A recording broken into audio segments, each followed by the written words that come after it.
Vous êtes dirigeante ou dirigeant de TPE?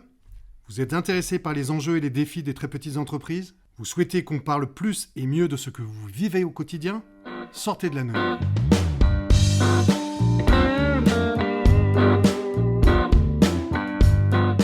Alors, le sujet du podcast d'aujourd'hui, c'est l'accès des TPE au marché public.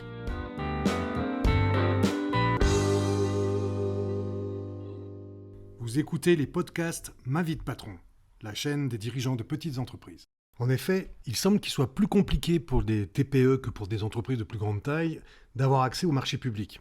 Alors, pour des raisons diverses et variées, mais souvent des problèmes de complexité, des problèmes de compétences en interne, des compétences de temps aussi, pour rédiger ces appels d'offres, et voire, quelquefois, des raisons politiques. Alors les gouvernements successifs, en France, depuis 20 ans, ont cherché à simplifier et à rendre plus accessible les marchés publics aux petites entreprises. Mais en tout cas, de mon point de vue, malheureusement, force est de constater que le nombre de petites entreprises qui répondent aux appels d'offres reste assez limité. Alors l'Observatoire économique de la commande publique, oui, ça existe, nous indique que 61% de la commande publique va aux PME. Mais on ne sait pas combien va aux TPE. Probablement pas grand-chose, puisque ça représente que 35% finalement de la commande totale.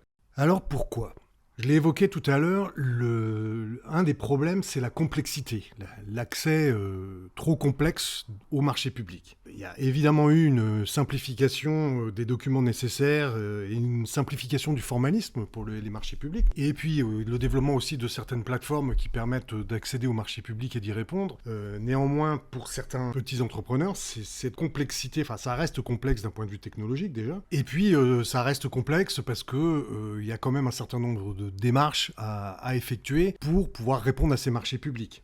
Alors autrefois, c'est vrai qu'on avait des documents qu'il fallait produire à chaque marché public. Alors rien n'était dématérialisé, donc c'était plus compliqué. Mais par exemple, il fallait produire le DC1, le DC2 et le fameux DC7 et le formulaire 3666 qu'il fallait faire remplir auprès des différents services des impôts. Parce que plusieurs services des impôts, il y avait un service qu'il fallait, un inspecteur ou un contrôleur des impôts attester que vous ayez bien payé votre TVA, que vous étiez à jour de vos impôts, etc., que vous étiez à jour de vos cotisations sociales comme l'URSSAF ou des choses comme ça. Donc il fallait faire plusieurs bureaux avant d'obtenir le fameux Sésame et le fameux DC7. Aujourd'hui, heureusement, ces documents-là ne sont plus réclamés et on peut postuler à des marchés publics sans toute cette procédure qui était très lourde.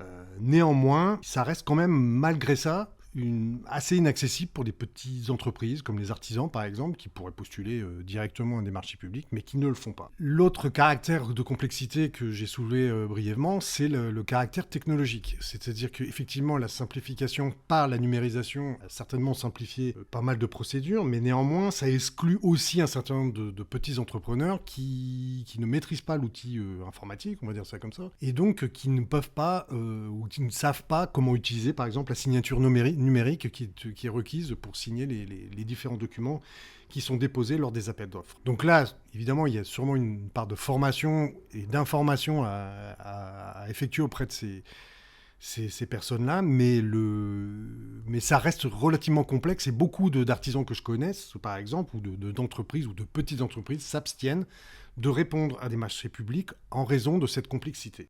Alors, l'autre frein aussi qu'on peut évoquer dans l'accès au marché public, c'est les compétences en interne.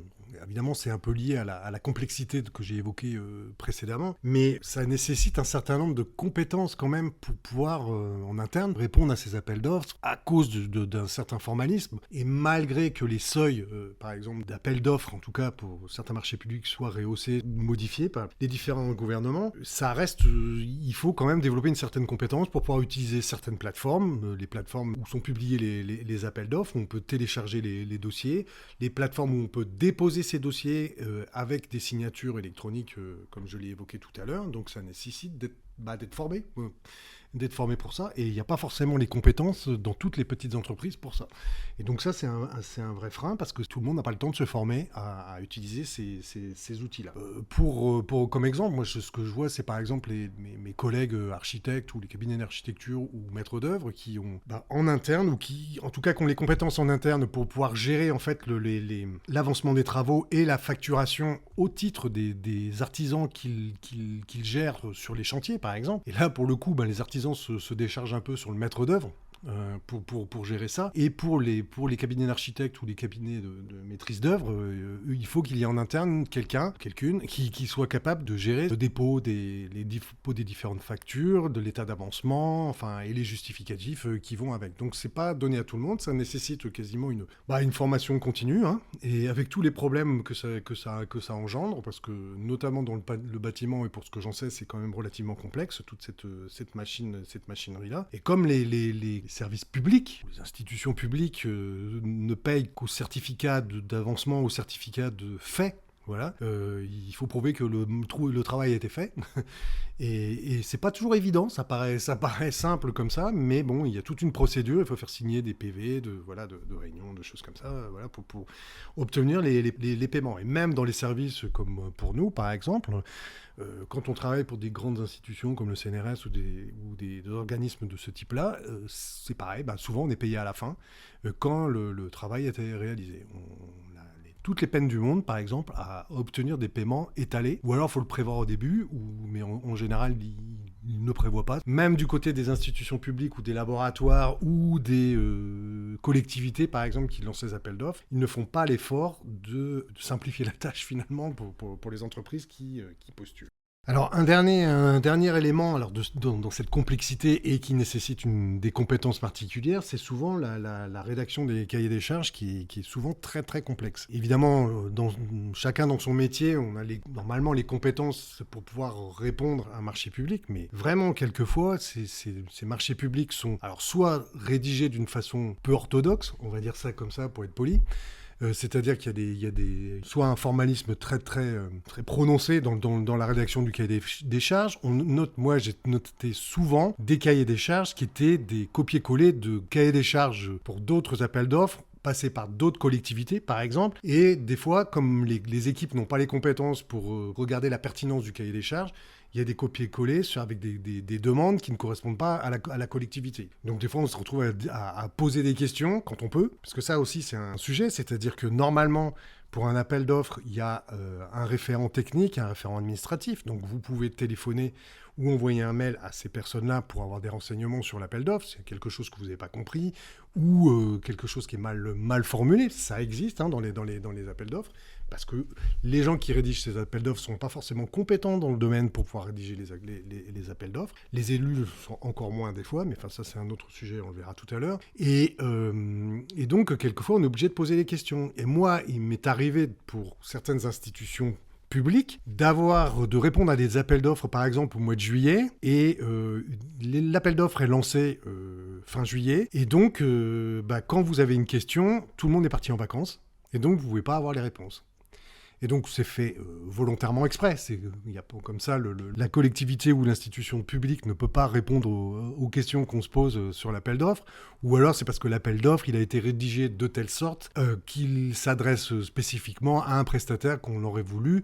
Mais on lance l'appel d'offres parce que la commande publique, dans la plupart des cas et en dessous d'un certain seuil, impose la consultation de plusieurs prestataires. Donc voilà, donc ce problème de cahier des charges, pas toujours, comme j'ai dit, très bien rédigé, très bien amené. Il n'est pas toujours adéquat avec la demande. Ça m'est arrivé de voir un appel d'offres et de faire tomber un appel d'offres pour une collectivité que je ne citerai pas, mais qui était très très mal rédigé parce que techniquement c'était totalement impossible. Et donc en discutant avec la responsable, on s'est aperçu qu'on ne pouvait pas demander ça au prestataire puisque techniquement c'était mal rédigé. Et donc encore une fois ça demandait une certaine compétence. Alors du coup des agents des services publics et puis ensuite des prestataires qui y répondent.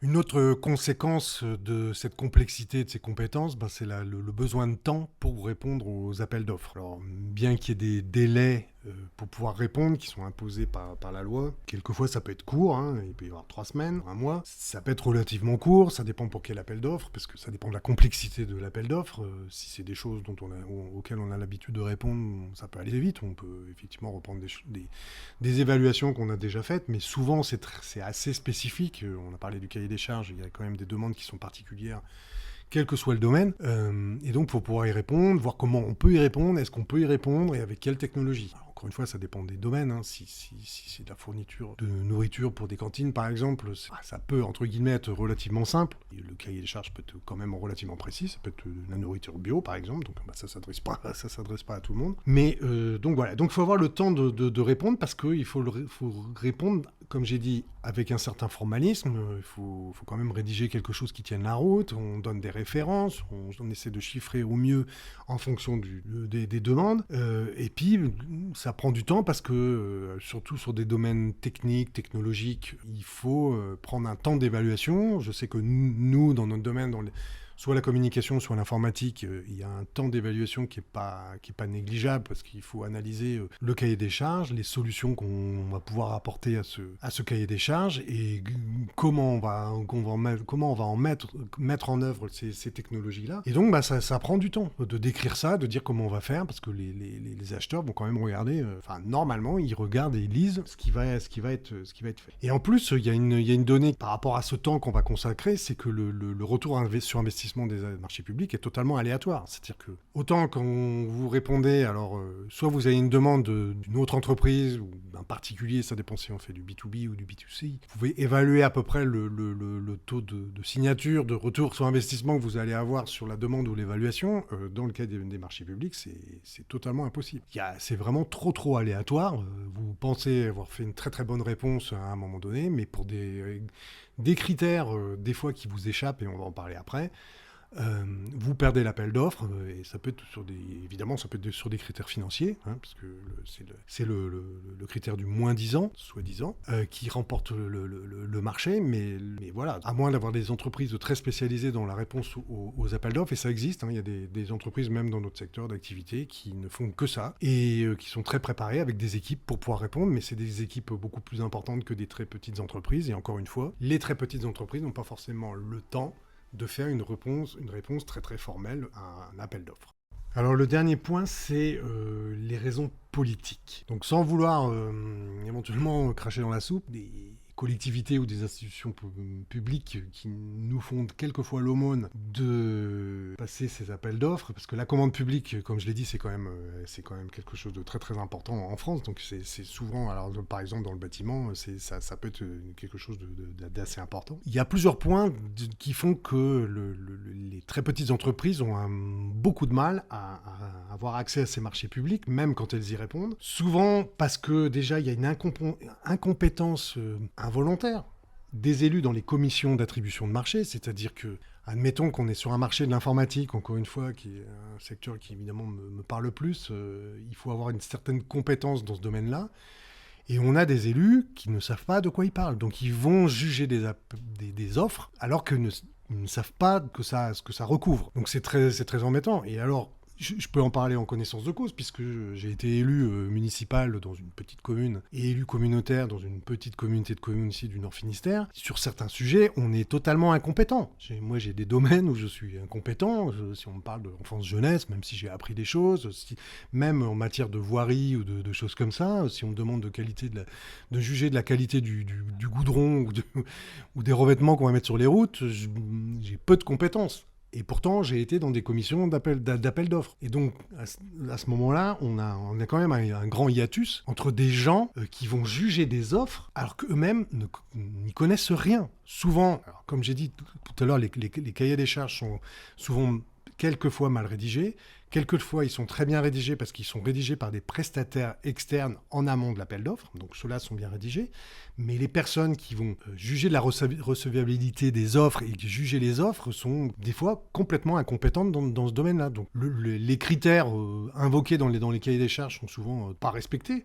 Et donc, on a des offres qui sont absolument mal jugées à cause de ce problème-là. Donc là, il y a sûrement un problème de formation des élus à revoir, ou alors à revoir la procédure de jugement des offres en commission d'appel d'offres, parce que ça peut poser, et ça pose régulièrement des soucis. Il y a aussi un point, c'est que dans certains cas, il y a la volonté délibérée de ne pas attribuer de marché public à des très petites entreprises. Pourquoi ? Parce que il y a un risque non assumé par les collectivités en particulier, mais ça peut être des grandes institutions publiques, de ne pas vouloir confier certains travaux à des petites entreprises parce que on se dit ils sont trop petits, ils n'ont pas les ressources pour pouvoir y répondre. S'il y a un problème, qu'est-ce qui va se passer, voilà, comment est-ce qu'on récupère le code, comment est-ce qu'on récupère les documents, comment est-ce qu'on récupère un certain nombre de choses. Et donc en fait, ils n'assument pas ce risque de confier des travaux ou des services à des petites entreprises, alors que, par ailleurs, elles sont compétentes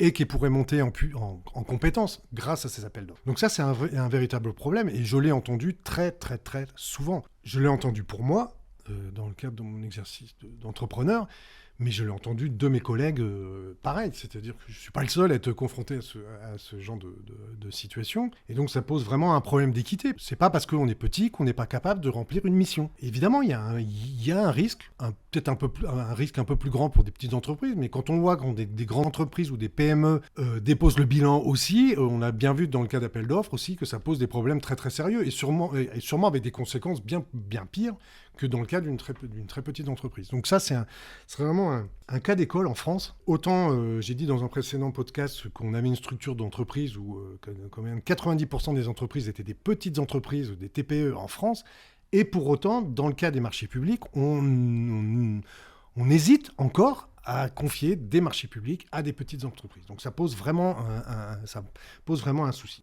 Ça m'est arrivé, par exemple, j'avais répondu dans le domaine du tourisme, pour une institution publique, je ne dirais pas non plus laquelle, il y a un certain nombre d'années où je démarrais l'entreprise, et puis donc on n'était pas beaucoup de prestataires à l'époque à développer des sites internet, hein, donc voilà, on avait les compétences pour développer, même en développement. Et il y a un des auditeurs dans la phase justement d'audition, parce qu'il y a souvent des auditions dans les marchés publics, ça dépend encore du secteur d'activité, hein, qui me dit, mais ouais, mais si alors je le connaissais, il me tutoie, donc si tu te casses la figure, tu te casses une jambe, qu'est-ce qui va se passer, comment on va assurer la continuité du service? Je dis, j'ai d'autres partenaires, voilà.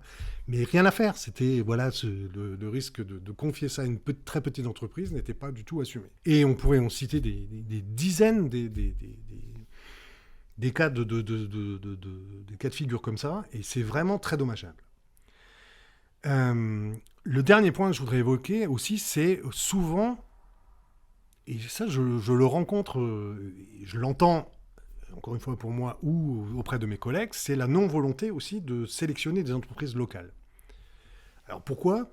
Parce que certains élus ou certaines collectivités ont peur d'être accusés de clientélisme finalement, en disant si je favorise une entreprise locale, et pourtant ça se pratique dans certains endroits, on le sait bien, il y a eu des procès assez retentissants par le passé sur ce type de passation de marché public, mais alors du coup ça a induit une espèce de réticence de certaines collectivités à confier des travaux à des entreprises locales, en raison de cette peur d'être accusé de clientélisme. Et donc c'est vraiment très dommageable, parce que par ailleurs, quand ces gens-là font campagne pour être élus, ils vous disent oui, je vais favoriser l'économie locale, et en réalité, et dans les faits, ils ne le font pas. Et ça m'est arrivé tellement souvent ici dans notre département de ne pas être retenu pour un certain nombre de marchés publics dans le secteur de la communication digitale ou du développement logiciel, parce que les élus en question ont préféré aller chercher des entreprises qui étaient à 1000 km du lieu où elles allaient exercer ou remplir en tout cas les demandes du cahier des charges. Et en plus, dans le cahier des charges, il y avait des précisions sur le développement durable, en disant, voilà, il y a des critères de développement durable, mais une entreprise qui a 1000 bornes, même dans le digital, ça ne se justifie pas. Je me souviens d'une expérience assez fâcheuse, il y a quelques années, où on a perdu un appel d'offres auprès d'une communauté de communes locale, contre une entreprise parisienne. Alors, je n'ai rien contre les entreprises parisiennes, qui ont évidemment des compétences, comme nous en avons aussi ici. Le problème, c'est que si le marché public avait été attribué à une entreprise locale, je n'aurais rien dit. C'était, ça fait partie du jeu, on perd, c'est un concours, finalement, c'est que le meilleur gagne, avec toutes les restrictions de ce que j'ai dit en amont. Mais là, en l'occurrence, le prestataire de Paris, avec des critères de développement durable, a remporté le marché avec une offre à 30% moins chère que les entreprises locales. Donc ça posait un problème majeur.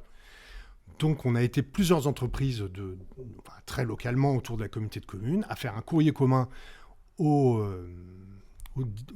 président de la communauté de communes en question pour lui expliquer un peu de notre désaccord et notre étonnement de voir une entreprise hors du territoire remporter un appel d'offres de cette importance. Et évidemment, on a eu une fin de non-retour en disant que de toute façon que c'était son droit de choisir, enfin en tout cas de la collectivité, c'est pas lui qui était à la commission d'appel d'offres, mais de son droit, le droit de la collectivité de choisir le prestataire qu'il voulait. C'est vrai. Tout à l'heure, j'ai évoqué, ils essaient, les collectivités en particulier, parce qu'évidemment, il y a les baisses des dotations publiques qui sont obligées d'aller vers le moins 10 ans. Mais le moins 10 ans ne veut pas dire le mieux 10 ans. J'ai encore le cas d'un collègue récemment dans le domaine des audits énergétiques qui a été confronté à des prestataires qui étaient 3 fois moins chers. On a un problème quand même. On ne peut pas faire le boulot. Et en plus, nous sommes en Bretagne, mais je suppose que dans d'autres régions, c'est un peu la même chose. On est probablement moins cher que dans d'autres régions de France. Et quelqu'un qui arrive à passer des prestations à 3 fois moins cher, on peut se douter de la qualité du travail qui va être donné à la collectivité en question. Et donc, finalement, c'est de l'argent mis par la fenêtre. Voilà. Et en plus, l'argent public. Donc, qu'on ne vienne pas, du coup, nous donner des leçons, nous, aux entreprises, sur la qualité des réponses. Alors, vous l'aurez compris, c'est un sujet d'importance quand même, l'accès à ces marchés publics, parce que ça représente quand même, ça pourrait représenter une part importante du chiffre d'affaires des très petites entreprises. D'autant qu'en France et en Europe, je pourrais étendre ça finalement à l'Union européenne, on n'a pas de Small Business Act comme aux États-Unis.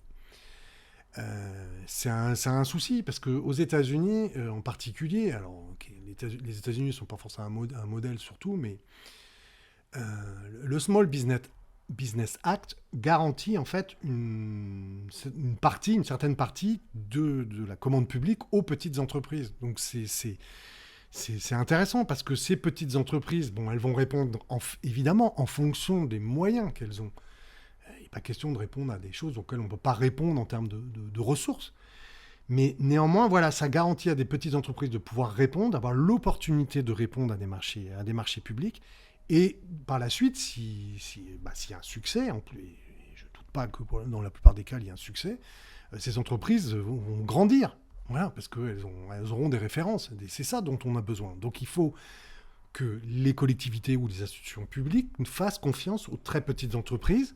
Peut-être qu'il faut avoir des dispositifs d'accompagnement pour garantir que l'entreprise va bien aller jusqu'au bout de ses prestations, mais il faut garantir en fait c'est l'accès le plus possible des très petites entreprises à la commande publique et ne pas les réserver à des grandes entreprises ou des entreprises très spécialisées, parce que le danger de ça, c'est que du coup, ce sont toujours les mêmes qui répondent aux appels d'offres, et donc en matière de diversité, et donc, du coup de ce que les citoyens vont voir du résultat de ces appels d'offres finalement, que ce soit dans les services ou dans le bâtiment ou d'autres secteurs d'activité, tout ressemblera à ce qui existait avant. Donc pour garantir cette diversité-là, il faut ouvrir aux petites entreprises et donner l'opportunité et prendre le risque d'ouvrir aux petites entreprises les marchés publics. Les TPE représentent 1 million de dirigeants d'entreprise. Il était temps qu'on parle de ces femmes et de ces hommes qui produisent une partie non négligeable des richesses de ce pays. Je vous dis donc à bientôt pour d'autres podcasts sur les TPE.